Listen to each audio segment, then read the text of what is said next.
Hello বন্ধুরা, সকালবেলা কাজে বেরিয়েছি। সকাল 6টায় বেরিয়েছি বেহালাতে, আর গিয়ে পৌঁছেছি 8টার সময়।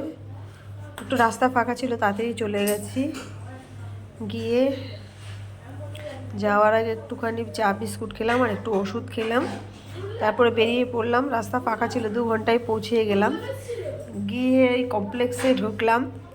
ঢুকে দেখি ওই লেক টাইপের একটা কিছু করা ছিল, ওখানে জল ছেঁচছে। আগের দিন থেকেই পাম্প বসিয়ে রেখেছিল জল পরিষ্কার করার জন্য। জল পরিষ্কার করে এই রকম ধরনের মাছগুলো তুলে তুলে ফেলছে। এখন এদের নতুন মাছ ধরা দেখলাম আমি, লাঠি নিয়ে মাছগুলো লাফাচ্ছে, লাঠি দিয়ে এক এক করে বাড়ি মারছে। মাছগুলো মাথায় লাগছে, এখানে লাগছে, ওখানে লাগছে, পড়ে মরে যাচ্ছে। আচ্ছা, এই খালটা, এই যে লেকটা, এটাকে পরিষ্কার করে তারপর সাইডটাকে বাঁধিয়ে তারপর আবার মাছ ছাড়বে। আর ঝিনুক ধরেছে।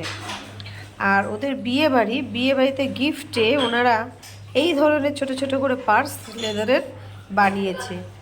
আর জানলাটা খুলেছে, জানলার পাশে এই যে জিনিসটা দেখতে পাচ্ছেন, এই যে হাতে করে, ওইটা খুব সুন্দর টুং টুং করে নড়ছে। আর এটা হচ্ছে মহাবীরতলার থেকে বেরিয়ে বাসে বসলাম রুবি হয়ে।